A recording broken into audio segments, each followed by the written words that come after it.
একটু আগে দেখলাম আমরা জিকির করতেছি, কেউ শান্ত ভাবে, আবার কেউ লাভ দিয়ে উঠছে কি উঠে না। আপনারা বলে উজানি লাভ দেয় নাই, এরকম লাভ হয় না, আরো জোরে হুজুরের কান্দ উঠো। এই নিয়ে কোনো প্রতিবাদ, কিন্তু অন্য লোকেরা লাফাইলে প্রতিবাদ। বুঝলাম না, ওরা কি আল্লাহ আল্লাহ সবাই হয়ে গেছে, আমরা কি সবাই জাহান্নামে যাব না? ওরা কিন্তু লাভ আমাদের দিকে কি দেয়, শর্মা নাই, কোনো ফতু হয়েছে। অন্তরের একজনে আল্লাহর জন্য আশিক হইয়া একটু দাঁড়াই আল্লাহকে ডাকলো, দাঁড়িয়ে যখন আল্লাহ আল্লাহ করে মাথাটা নিল, হ্যাঁ কি ঠিক থাকতে পারবো? ওই কি হইব? এখন দেখবেন কইব এটা কোন জায়গায় আছে। হায় হায় হায়, কোরআন শরীফ কি এতই অভিজ্ঞ হয়ে গেছে মানুষ। الذين يذكرون الله قياما وقعودا وعلى جنوبهم ويتفكرون في خلق السماوات والأرض سبحان الله কারবানি الذين যারা কি বলছেন ইয়াযকুরুন আল্লাহ, আল্লাহকে স্মরণ করে, কাকে? আল্লাহকে স্মরণ করে। কারবানি কিয়াম, দাঁড়ায় দাঁড়ায়, কিয়াম আরবি শব্দ, বাংলা কি? দাঁড়ানো। আল্লাহ কইছে দাঁড়াইতে, মানে কি ভাই, কারণ যদি কেউ দাঁড়ায় তাহলে কইবে দাঁড়ায় দাঁড়ায় কি জিকির, আর দাঁড়াইলে তো আমি যদি জিকির করি, কেউ যদি দাঁড়ায় কোরআন শরীফ পড়ে, আমরা আফসানায় পড়ছি, জীবনে মাথা কি থাকে না। أعوذ بالله من الشيطان الرجيم بسم الله الرحمن الرحيم إذا انقطعت الوقية ليس انقطعت الكاذبات وقيدة رافعة إذا رجت الأرض رجا وبسطت الجبال بسا فكانت هباء منبثا وكنتم من أزواج ثلاثة وسبعة من الصحابة الإيمان فتوى حافظ السماء কোরআন শরীফ যখন হেফজখানা আমরা পড়ি, আল্লাহর নাম আসে কি আসে না? কোরআন শরীফ পড়া সর্বশ্রেষ্ঠ জিকির, সর্বশ্রেষ্ঠ আফদালুল ইবাদাতি তিলাওয়াতুল কোরআন। সর্বশ্রেষ্ঠ জিকির কি? কোরআন তেলাওয়াত। তো কোরআন তেলাওয়াতের সময় হাফেজ সাহেবরা চুপচাপ থাকতার না, এমনি করতার না, আউযু বিল্লাহি মিনাশ শাইতানির রাজিম বিসমিল্লাহির রহমানির রহিম ইযা ওয়াকাতিল ওয়াকিআ লাইসা লি কত পড়তে না, আমরা মাথা দিয়ে দিব। কেউ হেফজখানা ঢুকছেন জীবনে? আমরা ঢুকবেন না হেফজখানা? কি কেমন কাজ ব্যাপার না বলে রক্ত কেমন ধরা জীবনে আছে? কোরআন হাদিসে কোথায় তো লড়ার কথা লেখা নাই, পড়ার কথা আছে। কি হুজুর লড়ার কথা আছে?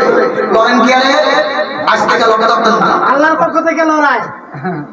কেমন অবস্থা?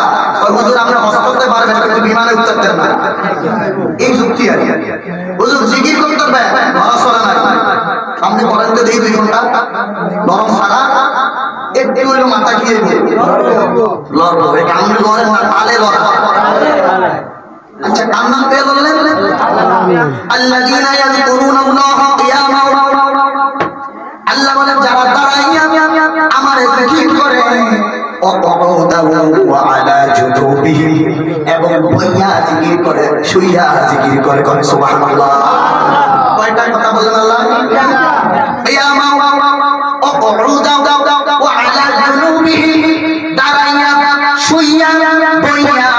যে অবস্থায় পারেন না কেন সেই অবস্থায় আমার আল্লাহর জিকির করতে পারবে। অবস্থা দিচ্ছেন কয়টা? শুইয়াও করতে পারবেন, এখন এমন কেউ শুইয়া করতে পারবে কি হইব? আদবে কি বই হয়েছে আলেম ওলামারা হেলছে বেটার কাজ রোজা করে যাইতাম তো শুইয়া করলো কি দোষ, দাঁড়াইয়া করলো, বইয়া করলো। আল্লাহ কি বললো? আল্লাযীনা ইয়াযকুরুনাল্লাহা কিয়ামান ওয়া কুউদান ওয়া আলা জুনুবিহিম, দাঁড়াইয়া শুইয়া বইয়া আল্লাহর জিকির করে। আরে এখন যে দাঁড়াইছেন এর দলিল আছে? আছে। কোথায়? হাদিসে না কোরআনে? কোরআনে। হাদিস করে কইব জয়ীফ, কি কইব? জয়ীফ। যদি হেরে দেন জয়ীফের বাংলা কি? হাই রে, জয়ীফ তো মানে পুরা দুর্বল, জয়ীফ হয়ে গেল সুন্দর করে মুখস্থ করে। হাদিসের নীতি মারাই জয়ীফ সহি নবী বলে না, এটা মুহাদ্দিসিন কেরামদের ভাষা। কার ভাষা? নবী জয়ীফ হাদিসে বলে না, জয়ীফ সহি, নবী সব সহি, নবী সব সহি। মুহাদ্দিসিন কেরামরা রাবির কারণে তাদের নিজের মানে জিনিসটা আনতে কি হইছে, অসুবিধা হচ্ছে, তারা নিজেকে বুঝাইতে পারে না।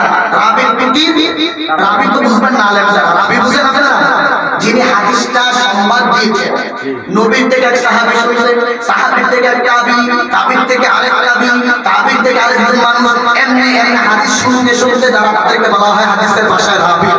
কি বলা হয়? রাবি।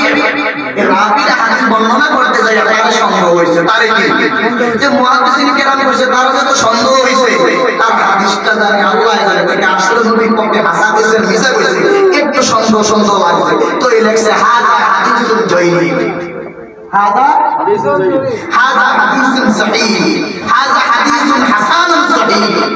এগুলো হাদিসের ভাষা, আলেম যারা কেউ বুঝবেন না, এগুলো মুহাদ্দিসিন কেরামের ভাষা। পড়াশোনা না করলে এই ভাষা আপনি জীবনে শুনবেন না। আবার একদম দূর আছে কি এরকম ভাষা কম দেখুন, হাযা হাদিসুন সহিহ কোথায় আছে, হাযা হাদিসুন জয়ীব কোথায় আছে, হাযা হাদিসুন হাসান কোথায় আছে, হাসান লি গয়রি কোথায় আছে, এই ভাষায় তো জানতেন না, কথা বলতে হবে। এজন্য আমি জীবনে ওয়াজ করি এলাকায় ভিতরে না, মানে আমার বাইরে কার কাছে কথা বলবো। আজকে আলেম করে পাইছি, এই জন্য কি লাগছে, কেউ বুঝুক আর না বুঝুক, আলেম লাগে বুঝবে আমার। তার জন্য আমার সত্যকার বন্ধু করেছে, দেখো ইমামতি করতাম এলাকা কত বছর ছিলাম, 3-4 বছর, একদিনও জুমা মিস করছে না আমার। এরে মনে হয় 10 থেকে 15 বছর আগে এলাকায় ছিলাম, আপনার এলাকায় ছিলাম। এর মাঝে একটা খবর পাই না, ভোজ লাগাইছি, কইছে পরে যা 3 বারে বলে বাবা আমার আল্লাহ তাআলা বলে সাক্ষাৎ করছে। তাহলে আমার কইতাছে আমনে ওয়াসল এই কি রে, সবাই তো দলিল দেয় না, খালি ইচ্ছা গায় না, আর আমরা তো ভাঙ্গা ভাঙ্গা করে কি করে। একবার আমি কিন্তু ক্লাস করতেছি, কি করতেছি এগুলো কিন্তু ছাত্রদের জন্য কোন উপকারী। এই যে উনি জামিয়া আহমদিয়া পড়াশোনা করছে, কামেল পাস করেছে, এখানে আলেম পাস, ওই যে ফাজেল পাস, সবগুলো কিন্তু আলেম। এগুলো আমি ছাত্রদের জন্য বড় উপকারী জিনিস। এগুলো কিন্তু মুহাদ্দিসিন কেরামরা ছাত্র করে আমরা কি করে ক্লাসে পড়ায়। আমি তো ক্লাসের মতো পড়াই দিই, কিন্তু এটা সাধারণ মানুষের মাথায় মগজে থাকবে না, কারণ এই বিষয়ে গবেষণা করতে হবে। তাহলে দালিল দিয়ে কথা বললে সবাই বুঝে না, আর যারা আসে আসলে তাদের কাছে দলিল ভালো লাগে না, তাদের কাছে খালি নবীর শানে কি লাগে। এত দলিল মলির দরকার না, আমি নবীর ভালোবাসি কিনা দলিল, কি দলিলে এত দলিল মলি লাগবে না, আমরা নবীর কাছে। এইটা হচ্ছে অরিজিনাল ঈমানদার। ঈমানদার খালি দলিল দলিল করে, তোরও হাসর ময়দানে নবী কইব দলিল দিয়ে নামাজ পড়ে কত বছর, পাপ কত হাজার বছর করছ, পাপের জবাব দে, এরপর তো সুপারিশ করো। আর যদি দুনিয়া বিনা দলিলে বিনা প্রশ্নতে আমার প্রিয় নবীকে জীবন দিয়ে ভালোবেসেছে, সেই ব্যক্তিকে নবী হাসরের ময়দানে কোনো প্রশ্ন করবে না, আমিও বিনা প্রশ্নতে নবী তোমাকে সুপারিশ করে দেব।